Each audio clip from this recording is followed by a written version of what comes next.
All right, let's continue our discussion of the enforcement of morals. I've given you three considerations. The first is, since someone's freedom will have to be curtailed when you discuss the issue of, like, homosexual rights, you'll have to have a specific moral system within which you can make a decision as to whose freedoms will be curtailed.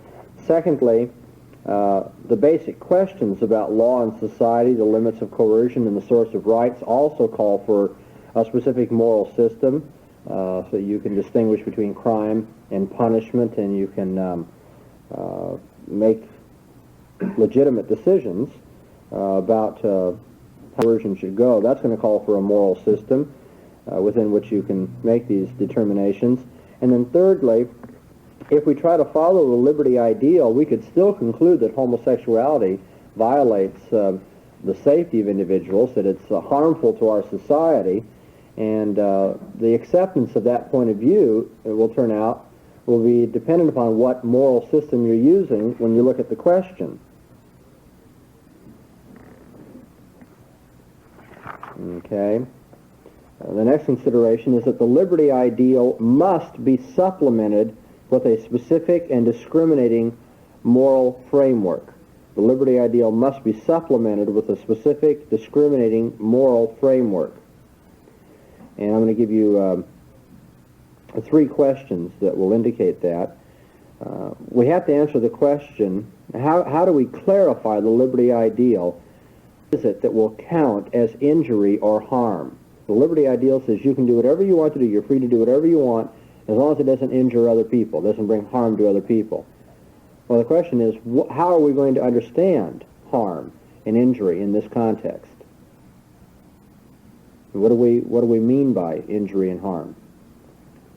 When my wife and I moved to Philadelphia to go to seminary, I know that brought some harm to my wife's parents.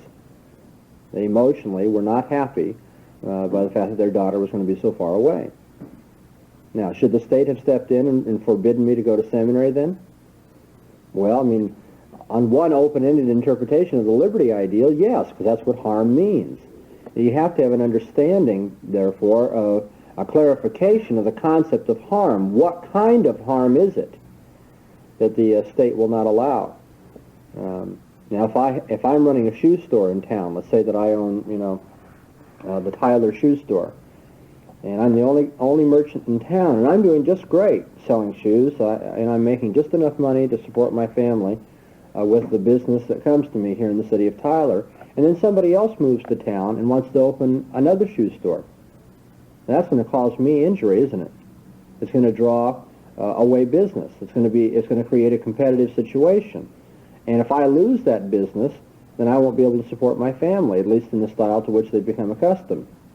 And consequently, that too is a form of injury and harm. Is that what the state should forbid? Any economic competition in town?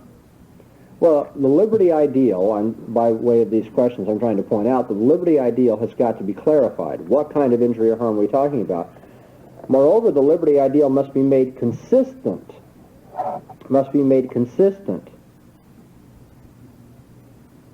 Where it turns out that those who advocate this liberty ideal allow paternalism to enter their system at some point anyway. Okay, they'll have this great liberal, tolerant mentality. We don't discriminate against homosexuals and adulterers and Buddhists and that sort of thing, like you Christians would want to do.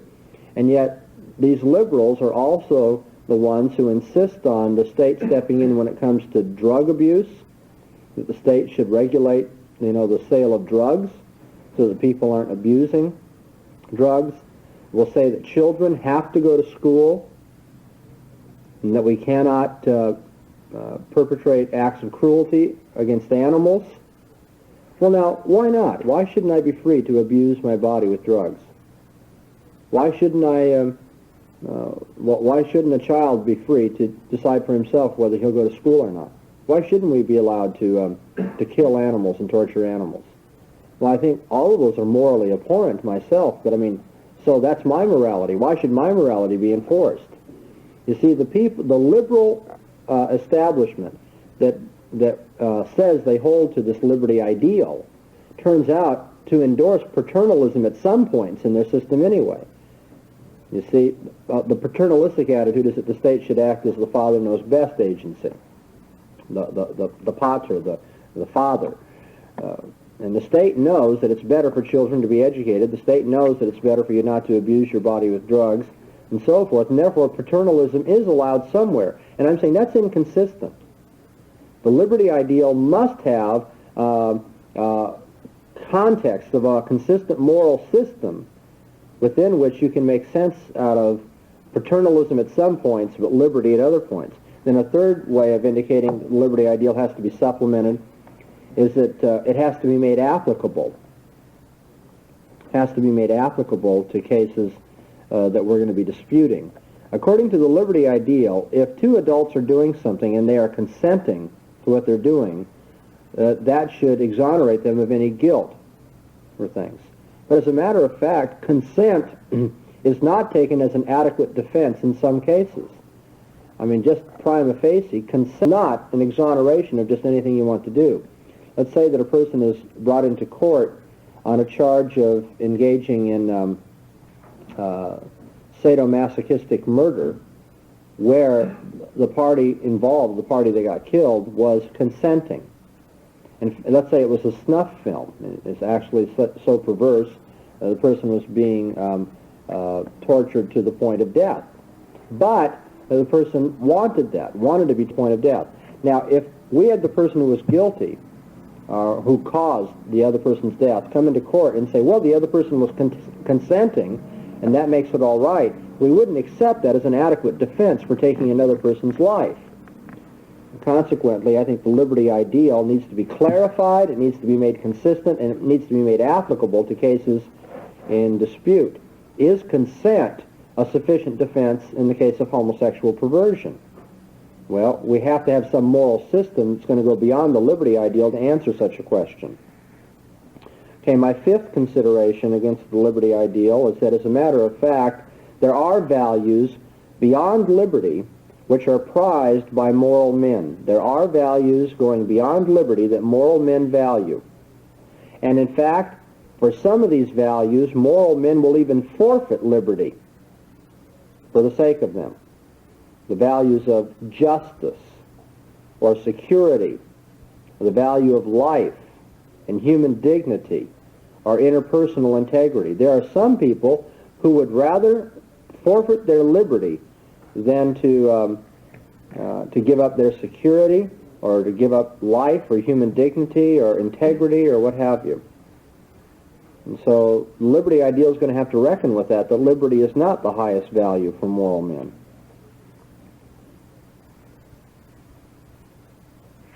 And then finally, let's ask, how can the liberty ideal make an exception to freedom of action without justifying that exception by reference to some moral system? More pointedly, how can the exception be made that I should be free to do what I want to do except where my actions do harm to another person or jeopardize his freedom? How is that exception justified in the liberty ideal? Why shouldn't I be free to do whatever I want? Now, I'm not saying that I should be, but I'm trying to press this system to see what kind of strength or lack of strength it has. Okay, John Stuart Mill says, well, now, you can do whatever you want to do, provided you don't get in somebody else's way, provided you do not infringe upon the liberties of others. Well, why don't I counter by saying, no, my moral system says I can do whatever I want to do, period. And if I want to get in somebody else's way, tough. So if I'm driving down the street and you're trying to use the crosswalk and I don't happen to want to slow down, I run over you. That's right, I infringe on your liberty, I infringe on your safety and on your life. So what? I mean, I can do whatever I want to do because freedom is all that counts, Well, now what is John Stuart Mill going to say to that? He's going to have some moral system, isn't he, that says, no, it's immoral for you to infringe on another person's freedom. It's immoral for you to infringe on another person's safety. It's immoral for you to take another person's life for your own selfish ends. Well, you see, that's a moral judgment, isn't it? That calls for some system of morality that will warrant that kind of idea, that notion, that application, or that judgment. I mean, there's got to be some way of showing that, as a matter of fact, morality should keep me from running over people when I'm late for an appointment. Now, what's the problem? If you look at all of these considerations, what have I been hammering at? The liberty ideal calls for an underlying moral system. The liberty ideal is the enforcement of some underlying moral system. And therefore, we have shown through this questioning method that the liberty ideal cannot conflict with the enforcement of morality. The liberty ideal is simply the enforcement of a particular morality.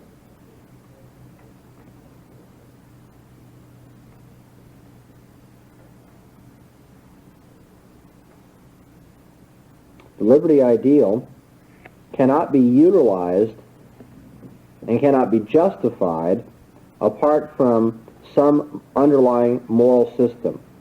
And therefore, where freedom should be granted and where freedom should be curtailed is a question that cannot be determined without bringing to bear the principles of an underlying moral system, one that is consistent, one that allows for particular applications. And since you have to enforce some moral system, thus we can say two things. First of all, Christians have as much a right as others to push for their moral system to guide the state. Christians have as much right to push for their system to guide the state as others. I mean, if this is a free society, a pluralistic society, then we too have the right to enter into the arena and say, now listen to us. We propose that you punish homosexuals and you punish rapists and you punish and you punish and you punish. I mean, if there has to be some moral system, we have the right to try to persuade people of our moral system's adequacy and viability, which I think is something that has to be said, especially today with the influence of the conservative right, the religious right in our society, as seen in the last election. There's been a whole lot hypocritically written by people saying, well, there shouldn't be any there shouldn't be any mingling of church and state. It isn't right for you to enforce your morality. Well, if it isn't right for us to enforce our morality, then it's not right for you to enforce your morality, and it's not right for him to enforce his morality. It's not right for her to enforce her morality, which is to say there shouldn't be any morality enforced at all, which is to say there shouldn't be any state. I mean, if you're going to be consistent, that's to say there can't be any moral code applied by the state at all, which is impossible. That's to do away with the state and the whole purpose of the state. And so if the liberal has the right to try to persuade people that homosexuality is not a crime, the conservative has the right to try to persuade people that it is. You can't have it both ways. What's sauce for the goose must be sauce for the gander. So the first application is that since we've seen that you have to have an underlying moral system, and that is demonstrably true. It's not just, well, I think morality is involved anyway, even though you don't. I can demonstrate that morality is involved in any of these judgments. Since that's the case, we Christians have as much right as others to push for our moral systems. But I want to add, secondly, the non-Christian systems cannot be followed because they are not cogently justified and validly applied. It's not only that we have as much right to push for ours as others have for their own, but other systems of morality cannot hold up philosophically. They have vague principles or unauthoritative specifics in their systems. The moral system of Platonism and Aristotelianism and utilitarianism and egoism and all the rest end up with vague principles or specifics rather than vague principles, but specifics that don't have any authority behind them. There's this rational-irrational tension that we've talked about so often in our course. Moreover, non-Christian socio-political systems all tend in practice toward either totalitarianism or anarchy, giving the state centralized authority and moving it into a totalitarian direction, or becoming anarchistic and giving every individual the right to do what he wants. There's arbitrariness, inconsistency, equivocation, lack of support, lack of logical coherence in every non-Christian moral system. So what I'm saying is when we get down to the meta-ethical job, the apologetical job of arguing ethical systems, the non-Christian hasn't got an ethical system to enforce. Okay, so let's review our argument. We've shown by 6 different lines that you have to have an underlying moral system to use the liberty ideal. And if that's true, then Christians have as much right to use their system and try to persuade people of it as others.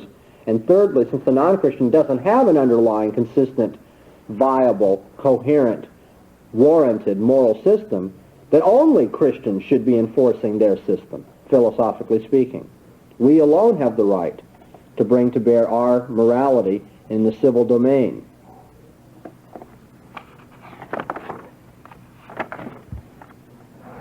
Now, I think you might find it helpful, I hope it to be a little bit enlightening, if I follow up this general discussion. I'll give you time for questions in a minute or so. If I follow up this general discussion by responding somewhat hurriedly to pages 78 to 80 in Richard Mouw's book, Politics and the Biblical Drama. Again, I know you haven't read that, but I'm trusting that you will. And when you get to that book, you will find that one of the things Mouw does is he defends the liberty ideal. He says Christians shouldn't want to punish pornographers. No, I mean, we think pornography is terrible, and we ought to preach against it and try to convince them that it's wrong, but we should punish pornographers. He would add homosexuals, adulterers, and so forth, that we shouldn't want to enter into bedroom morality. You see, in terms of the strong arm of the state, he certainly is against pornography. In fact, I want to say this in Dr. Mouw's defense, that he's taken a very, very strong stand against this. He's a popular lecturer on Christian social ethics and so forth, and so from time to time when these pornographic magazines want to show their cultural sophistication, and they have a panel, of theologians and ethicists come in to discuss an issue, they'll call up these schools and invite these guys to come down. And it's always disappointing to me when somebody, gives into that, saying, well, for the sake of giving a Christian witness, and they're going to publish it, I'll go ahead and play along with it, even though the whole institution, that puts out these pornographic magazines is corrupt. Well, Dr. Mouw has a problem. He has consistently told people where they get off when they call him and ask him to give an interview to Playboy or to come down to a penthouse panel discussion of theologians. Of course, the liberals and the less than consistent evangelicals are glad to do that, and he isn't. He utterly reprobates pornography. He thinks it's terrible, it demeans women, we ought to preach against it, he'll have no part of it. Fine. But he doesn't think the state should get involved. Okay, so as he's discussing on pages 78 to 80, he doesn't believe in the enforcement of morals. He says the church must attempt to bring society into conformity with Christian standards, but in what ways ought Christians to attempt to influence attitudes of those who don't acknowledge biblical norms? That's the issue. He says, in what ways should we as Christians try to influence the attitudes of people who don't hold to biblical norms? He says, not by legislation. However, he means not by legislation where the motivation is to coerce and manipulate, where the primary purpose is to coerce and manipulate, or where the sole purpose is to force non-Christians to conform to Christian patterns of behavior. If legislation is simply designed to prohibit non-Christian patterns, he says that isn't a Christian way of trying to change society.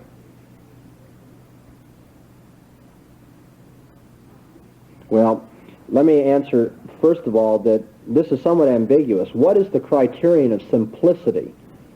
When Mouw says, if your sole purpose is to try to coerce and manipulate people against non-Christian patterns of behavior, well, when is it, under what circumstances, how do I know that my sole motivation is that motivation? What is the criterion of singularity? It's very hard, to isolate motivations. I mean, it's one thing to take apples and to lay them out on a table and isolate apples and say, here's one apple, two apples. But how do you isolate motives? What was my motive for coming to the church this morning? Well, somebody could say, well, his motive was to earn money, because as a matter of fact, I get paid for my services. So that was my motivation, right? Well, no, not really. I mean, that may have been there, but I also wanted to fulfill my obligation. I had promised that I would come. Moreover, I trust the respectable motive of wanting to educate some people. I want to give out some information. Or is that my motive, or is my motive to glorify God? Or is my motive to get my work done so that I can fly back home?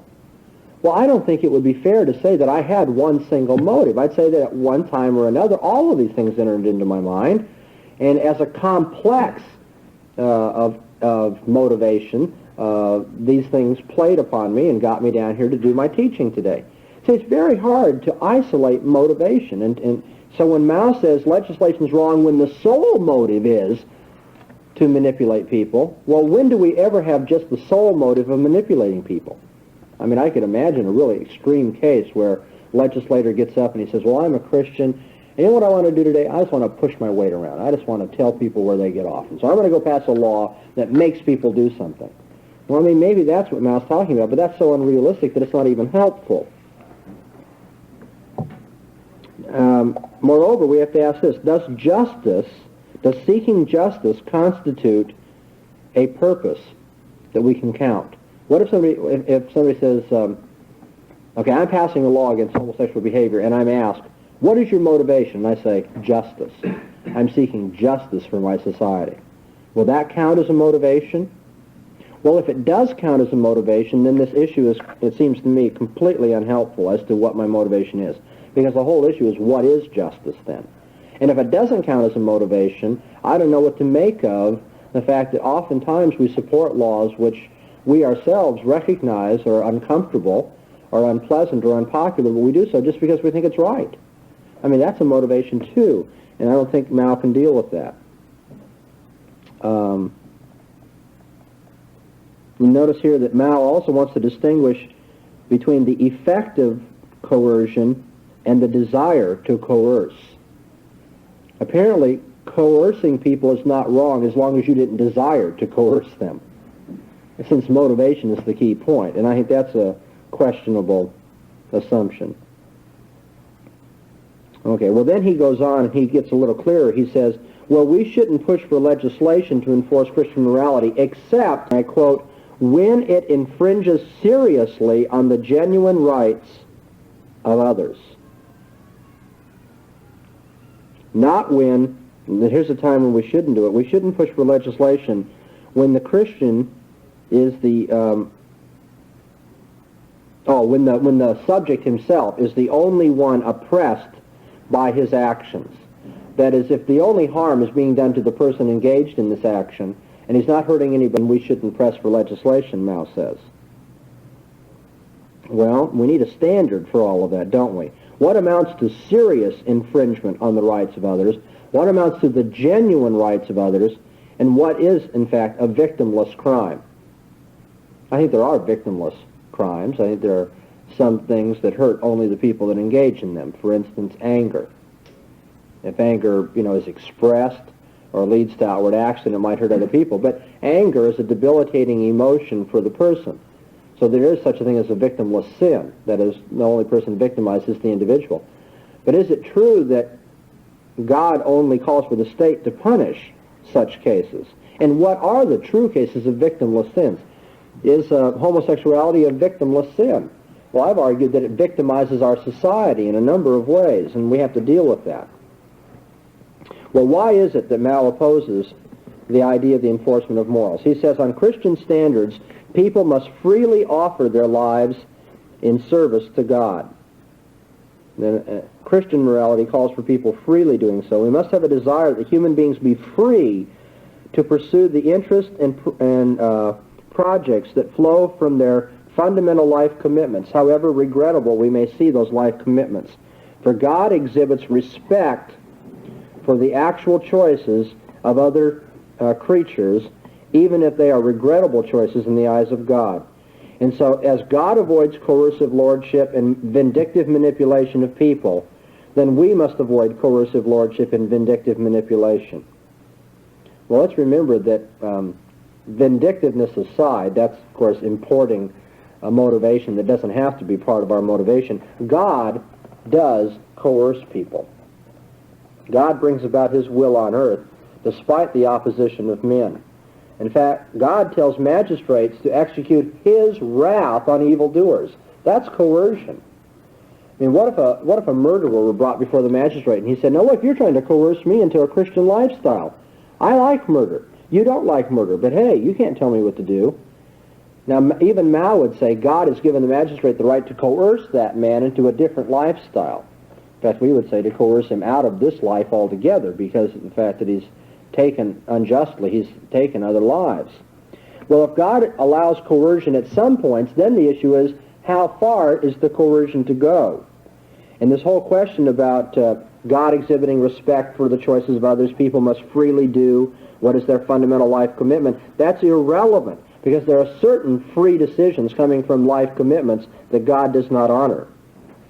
How far should coercion be allowed to go? And the only way you can answer that question is by having a system, a moral system, that tells you the source of rights, the extent and scope of coercion, the source of individual liberties and freedoms, and the function of law in a society.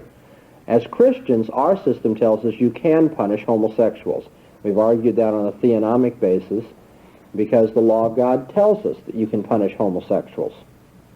And therefore, if you have to have a moral system, even Mao will have to come up with a different moral system, or we'll have to have a theological refutation of the theonomic premise and thesis if he's going to argue his case for the enforcement of morals.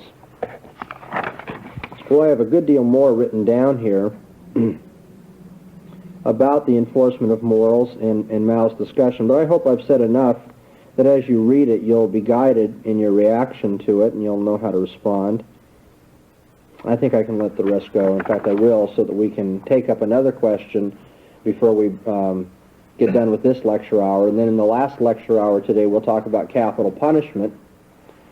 And I'll leave it to our next course, as it deals with contemporary social issues, to take up the notions of human rights, war, and civil disobedience, because we won't get to those today. But any questions about the enforcement of morals? Let me give a time for discussion here. You've talked a lot about the enforcement of morality and guaranteeing civil rights, etc. And then you talked about the problem of discerning the liberty ideal. And exactly how do you discern that? Should we not ask the question, where does one find his justification for liberty at all, much less its enforcement? In other words, shouldn't we as Christians force them to justify their own proposition that men have a right to liberty? Where do they get that right? Yes, the question is, can't we push even further and become more fundamental in our critique of the liberty ideal by calling for the non-Christian to justify his pursuit or the ideal of liberty in the first place? And I think the answer to that is yes. And in a sense, that criticism is reflected in one of the questions I posed earlier. How can you justify an exception to the liberty ideal? Now, I realize that's not precisely how do you justify the ideal of liberty, but that, you see, calls for an explication of what liberty means. They say you pursue liberty unless it brings harm to someone else. Well, why that exception? Well, calling for a defense of that exception is to call for a defense of any moral principle, in a sense, even liberty. Now, to the call for a more abstract defense of liberty, the response of most non-Christian philosophers would be morality is impossible without liberty. That's one of the preconditions of a moral system. And if you don't have liberty, you don't, in fact, have political rights. You don't. I mean, the whole universe of discourse changes if liberty is not part of it. That's a precondition of our. I mean, we don't even have to discuss political ethics if you don't believe in liberty. If you don't believe in liberty, then might makes right, and the government can just do what it wants. But we're talking about justice, and therefore the assumption is there's a freedom to do this or the freedom to do that. And since freedom is a precondition, you should be given freedom and he should be given freedom. We're all equal, so your freedom is equal to his freedom. And, well, some of that looks like it's logical, preconditioning of the discussion. But then once the thing gets running, it looks like there's a lot more than just logic being talked about. We're talking about a particular concept of freedom, a particular concept of equality, and that sort of thing. And I think you're absolutely right. We can say, no, okay, what if I don't believe that at all? What if I figure whoever has the biggest stick should say, and that your freedom means nothing? Well, your freedom is to conform with the state. That's where your freedom. Well, your freedom is to take the punishment and die, or to go along with what the bully says, for instance. Yes. Well, for the Marxist, isn't that what the Marxist says? Your freedom exists in serving the one, that is the state, and you're truly free when you do that. Well, if you don't do that, well, then you're punished. But the Marxist would say that he's doing that so that the state would wither away in this dialectical way. You affirm the state so that you can get rid of the state, strangely enough. I was thinking more particularly of the idea of naturalism. For the Christian, he says that we are granted such liberties and freedoms because God has granted them to us. And when we live in borrowed capital, we can do that for a while, and a pagan state can do that with a Christian heritage. You know, then they come to say that, well, it's our natural right. Precisely. Which is, I mean, where is there any justification for that? Nature would seem to say that the lion is the king of the jungle because he kills the most fiercely. Well, I think what the Christians need to do is to call for a campaign of demythologizing natural rights. There's this myth of nature, and nature bestows on people certain human rights, inalienable rights. But of course, if you'll note the Declaration of Independence of our country, the Declaration of Independence says that these rights are granted by nature's God. Okay, and so I understand that God makes men in his own image and gives to them certain privileges and responsibilities and certain rights, but the idea that they come from nature has plenty of counterexamples, as we've seen in our discussion of natural law in our previous class. But it dawns on me, this question about how you justify this, the very idea of liberty, is going if liberty is not part of it. That's a precondition. I mean, we don't even have to discuss political ethics if you don't believe in liberty. If you don't believe in liberty, then might makes right and the government can just do it at once. But we're talking about justice, and therefore the assumption is there's a freedom to do this or the freedom to do that. And since freedom is a precondition, you should be given freedom and he should be given freedom. We're all equal, so your freedom is equal to his freedom. And, well, some of that looks like it's logical, preconditioning of the discussion. But then once the thing gets running, it looks like there's a lot more than just logic being talked about. We're talking about a particular concept of freedom, a particular concept of equality, and that sort of thing. And I think you're absolutely right. We can say, no, okay, what if I don't believe that at all? What if I figure whoever has the biggest stick should say, and that your freedom means nothing? Well, your freedom is to conform with the state. That's where your freedom. Well, your freedom is to take the punishment and die, or to go along with what the bully says, for instance. Yes. Well, for the Marxist, isn't that what the Marxist says? Your freedom exists in serving the one, that is the state, and you're truly free when you do that. Well, if you don't do that, well, then you're punished. But the Marxist would say that he's doing that so that the state would wither away in this dialectical way. You affirm the state so that you can get rid of the state, strangely enough. I was thinking more particularly of the idea of naturalism. For the Christian, he says that we are granted such liberties and freedoms because God has granted them to us. And when we live in borrowed capital, we can do that for a while, and a pagan state can do that with a Christian heritage. You know, then they come to say that, well, it's our natural right. Precisely. Which is, I mean, where is there any justification for that? Nature would seem to say that the lion is the king of the jungle because he kills the most fiercely. Well, I think what the Christians need to do is to call for a campaign of demythologizing natural rights. There's this myth of nature, and nature bestows on people certain human rights, inalienable rights. But of course, if you'll note the Declaration of Independence of our country, the Declaration of Independence says that these rights are granted by nature's God. Okay, and so I understand that God makes men in his own image and gives to them certain privileges and responsibilities and certain rights, but the idea that they come from nature has plenty of counterexamples, as we've seen in our discussion of natural law in our previous class.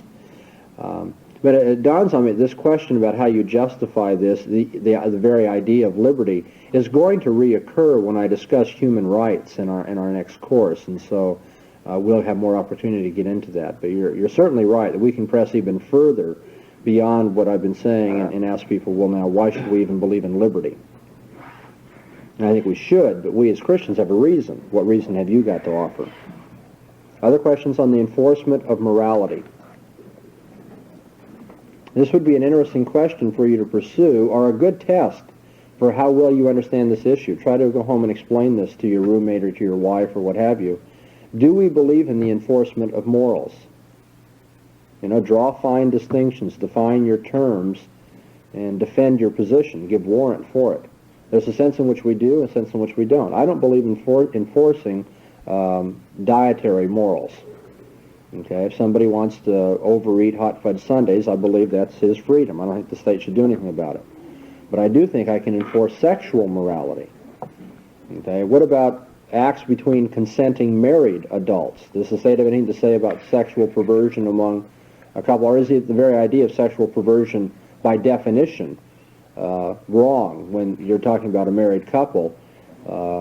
But if it's a sexually perverse, or what some people consider a sexually perverse act between those who are not married, does the state have the right to enter into the bedroom, metaphorically speaking, to enforce morality in that area? So you see, you have to think through what you mean by the term morality and what you mean by enforcement. Yeah. In light of that, would you say something about the difference between public offenses and private offenses and where the state comes in there?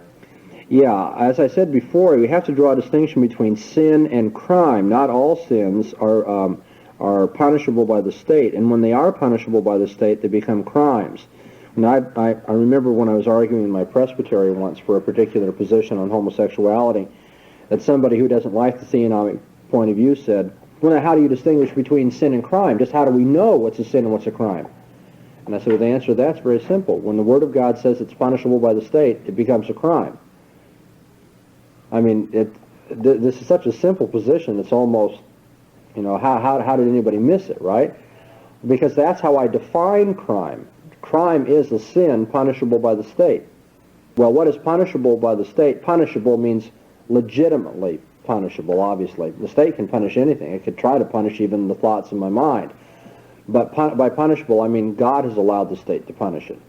And so the law of God, if it lays down a penal sanction for a sin, a social penal sanction, or in some way implies a social penal sanction, I want to allow for inferences as well, not just explicit out of punishment, then we'd say that falls within the category of crime. So there is a difference between public and private.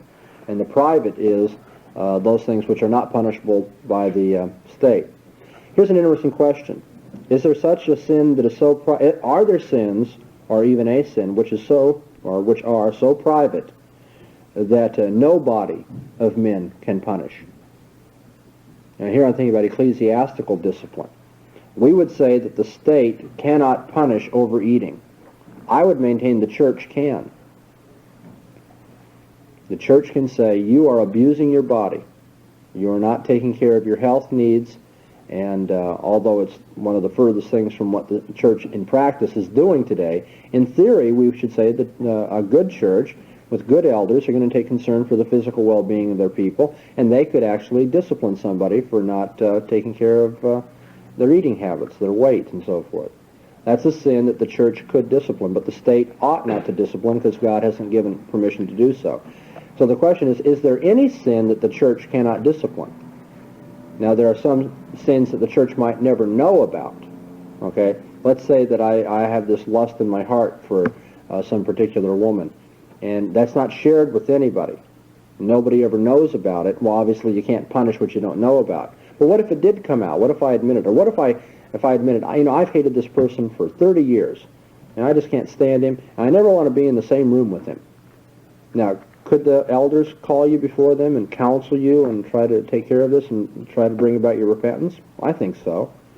Well, are there any sins that the church cannot punish? Provided, of course, that the church could know about them and you would admit it and that sort of thing. I don't know if you want to offer an answer to that or not, or just reflect on it.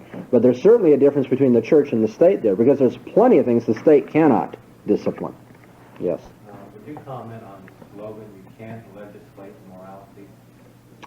Yeah, I think that amounts to the same ambiguity that I was getting at when I said, do we believe in the enforcement of morals? In the first place, the state, somebody says, the state cannot legislate morality. Oh, well, it's been doing it for a long time, so the state can legislate morality. That's one response. That plays on the word can, because the person who's saying this obviously means the state ought not to legislate morality. Okay, well, if the state ought not to legislate morality, notice the word ought that's now been substituted. That's a moral word, isn't it? And so that is to say, within my moral framework, the state ought not to legislate morality. And the question is your moral framework correct then? Maybe the state ought to legislate morality on a different moral system, depending on which one. Then there's the question, what do you mean by morality? The state ought not to legislate, how many hot fudge sundaes you can eat in 1 week? Well, I don't think the state ought to be involved in that sort of thing because God doesn't say so. But the state does legislate you don't commit adultery, or it ought to legislate you don't commit adultery.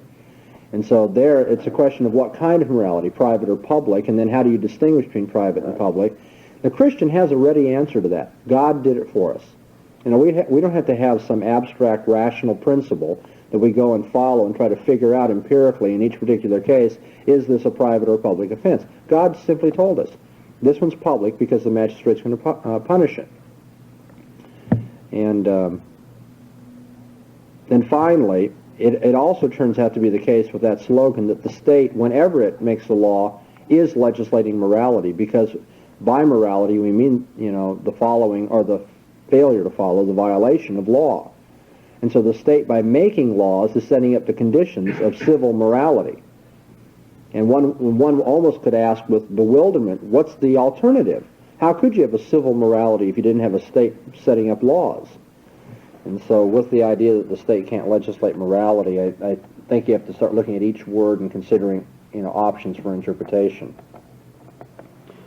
Well, in our remaining moments here for this hour before we get to capital punishment, we do have to say something about the notion of distributive justice. What is called distributive justice, or what we call the welfare state. The idea of distributing benefits to people. Justice is depriving somebody of a right.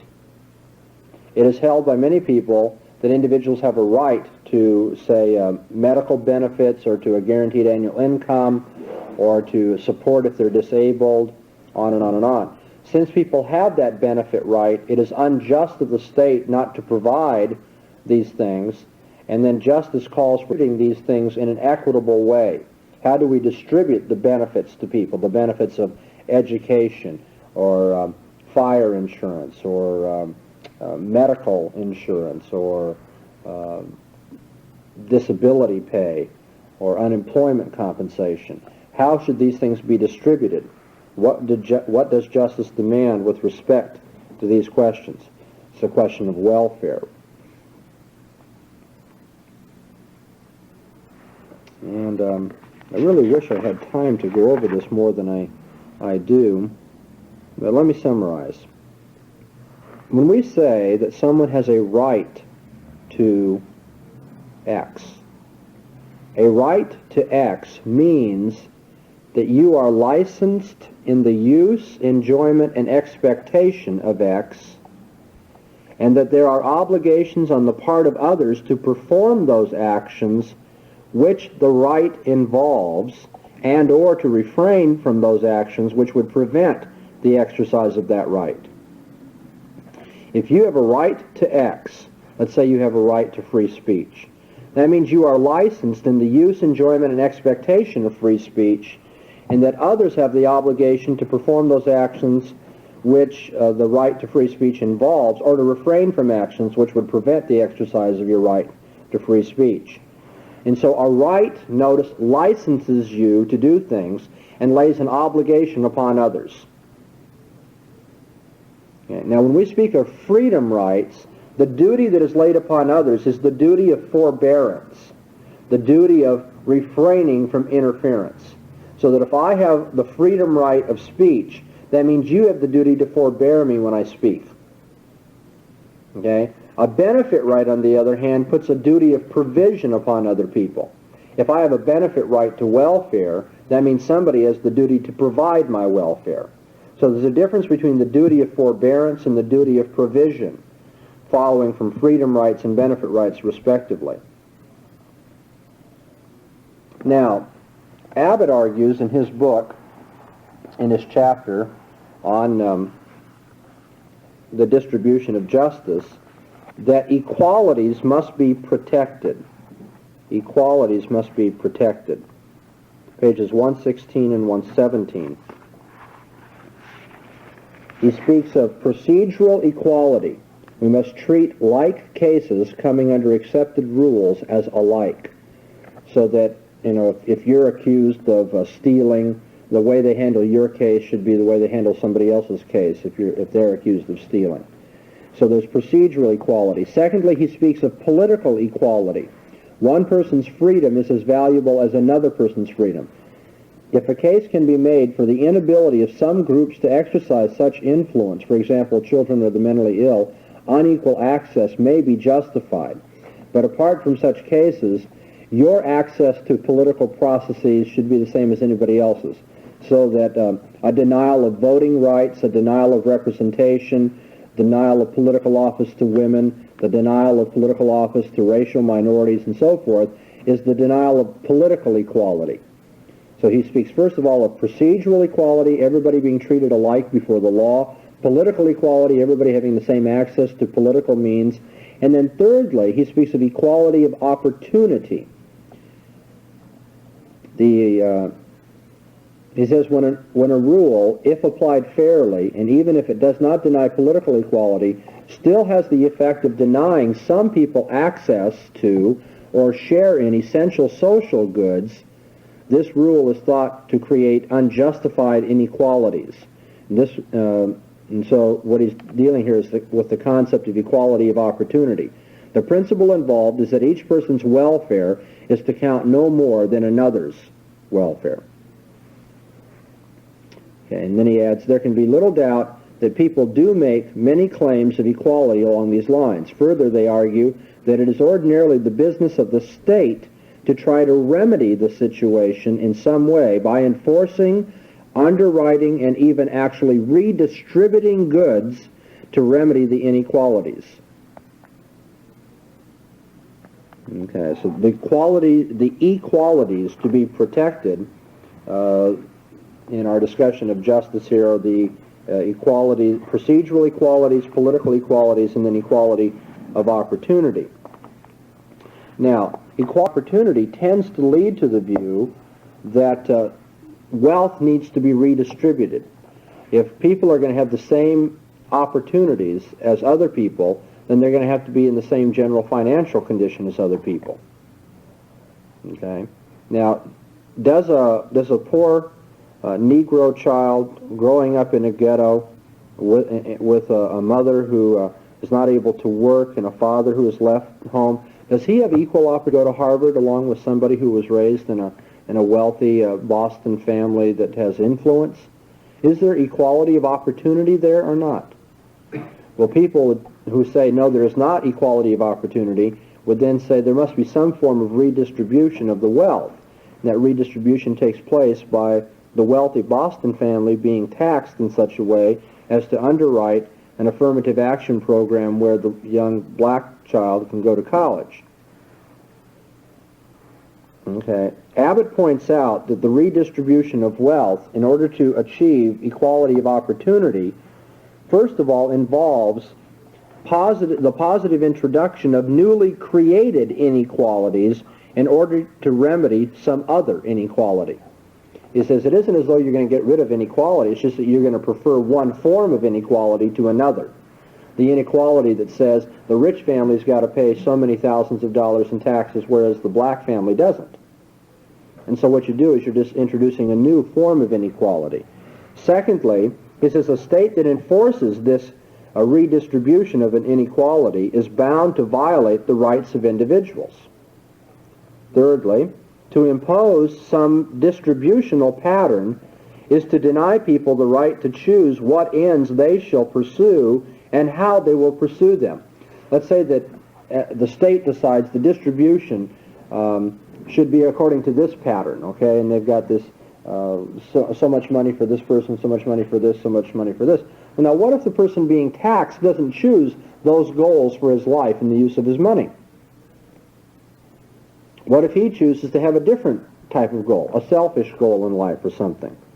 To impose a distributional pattern is to deny people the right to choose what ends they shall pursue and how they will do it. Okay, and then Abbott's criticism of these points being made is found on page 123. Abbott says the difficulty with people who are arguing against the redistribution of wealth is just this. Nozick is the author that he's using as his example. Nozick nowhere demonstrates that a distributive conception of justice requiring a state to ensure equality of opportunity is in itself morally repugnant. only that it is repugnant given a concept of individual right that is essentially the nearly absolute right to acquire, hold, and transfer property. It is, of course, precisely that right which distributive theorists, socialists, or liberals want to deny. Abbott does a very good job. He brings it right down to the bone. He says the issue is that people who want a minimal state, who don't believe in a welfare system, believe in private property. And those who want a welfare state, who want to redistribute the wealth, don't believe in private property.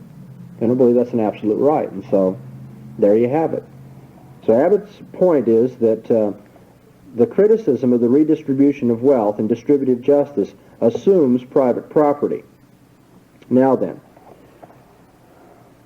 we might argue as Christians that the duty to provide welfare via the coercive agency of the state, the duty to provide welfare can be denied if we have a warrant for private property. If God teaches the right of private property, then there would be a warrant for denying the duty to provide welfare to others. The duty, I'm speaking here now, is a social duty backed up by coercion. And the 8th commandment in the Decalogue is precisely that warrant for private property. Thou shalt not steal. Thou shalt not steal means that you don't have the right to come and take away my property or to use it for your purposes. It's under my sovereignty and control. And since private property is guaranteed by the 8th commandment, the 8th commandment thereby conflicts with the notion that we should redistribute wealth to achieve some distributional pattern that's been set by the state. Now, to this line of defense, it is often replied, but Christians certainly have the duty of charity to help those who are in need, to help the poor. And I trust that our answer as Christians is going to be to that, that's correct. We are to help the poor. We are to be good Samaritans. We are to be concerned for the disadvantaged in this world. However, that is a matter of social obligation, not a matter of political obligation. That I must help the poor out of charity, not out of coercion. And on this point, you could do a little better than to read Carl Henry's Aspects of Christian Social Ethics, dealing with his chapter, read his chapter that deals with the idea of the character of God in social ethics. A lot of people appeal to the character of God as benevolent, therefore try to have the state enforce morality, the morality of benevolence. Whereas, as a matter of fact, you have to distinguish between justice and benevolence in God. The state is the agency of justice, and the church the agency of benevolence. So the deacons, to use our terminology, the deacons in the church are under moral obligation to help those who are poor. And they will be judged by God if they don't. And Amos the prophet could rise up and condemn them if they're laying on beds of luxury while their brothers are suffering. All well and good. And it's not something that we should just pass off, as though we're just trying to defend private property and capitalism. But our point is a political point that the state does not coerce benevolence. In the nature of the case, you can't coerce benevolence, can you? Charity is not coerced. Charity means it is gracious, it is undeserved, it comes out of a heart of love. It's not something that is a claim of somebody upon you. Nobody can claim God's charity. Nobody can say, God, you owe me grace. It's a contradiction in terms. And so a poor person is in a position to receive the grace of others. But the poor person cannot go to the state and say, you owe me this welfare. There's a confusion of moral notions there. So I want to, as I conclude here, inadequate brief discussion of the subject, remind us that we do have an obligation to the poor. But that obligation is exercised individually and through our churches. It's not an obligation that should be backed up with the force of the sword, because charity is not enforceable and private property is something that stands in the way of a redistributional pattern that is set by some people for the goods of other people. Nobody has the right to tell us that our goods have to be redistributed according to what they consider a more equitable social arrangement. So I deny the freedom, I deny the benefit right of welfare as being something the state should enforce. Well, let's take a short break and then we'll come back and I'll try to give you some remarks on capital punishment.